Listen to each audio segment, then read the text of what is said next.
আজকের ভিডিওতে রয়েছে অন্নপূর্ণা যোজনা নিয়ে একটি অত্যন্ত গুরুত্বপূর্ণ সরকারি আপডেট, তাই ভিডিওটি শেষ পর্যন্ত অবশ্যই দেখবেন।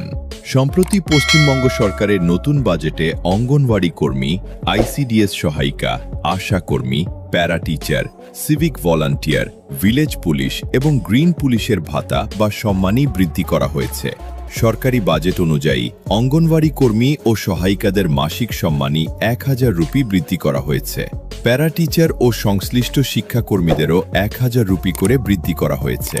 সিভিক ভলান্টিয়ার, ভিলেজ পুলিশ ও গ্রিন পুলিশের মাসিক ভাতা 2000 রুপি বৃদ্ধি করার ঘোষণা করা হয়েছে। আশা কর্মীদের মাসিক ভাতা 5000 রুপি বৃদ্ধি করার ঘোষণা করা হয়েছে। এই বেতন বা ভাতা বৃদ্ধির পর নতুন যোগ্যতার নিয়ম অনুযায়ী জানানো হয়েছে যে এই শ্রেণীর মহিলা কর্মীরা আগামী মাস থেকে অন্নপূর্ণা যোজনার মাসিক 3000 রুপি আর্থিক সহায়তা পাবেন না, কারণ তারা নতুন এলিজিবিলিটি ক্রাইটেরিয়ার আওতায় আর থাকছেন না। আপনাদের কি মনে হয়, যাদের ভাতা বা সম্মানী বৃদ্ধি করা হয়েছে তাদের অন্নপূর্ণা যোজনার বাইরে রাখা কি সঠিক সিদ্ধান্ত, নাকি তাদেরও এই প্রকল্পের সুবিধা পাওয়া উচিত? আপনাদের মতামত অবশ্যই কমেন্টে লিখে জানান। আপনাদের প্রতিটি মতামত আমাদের কাছে খুবই গুরুত্বপূর্ণ।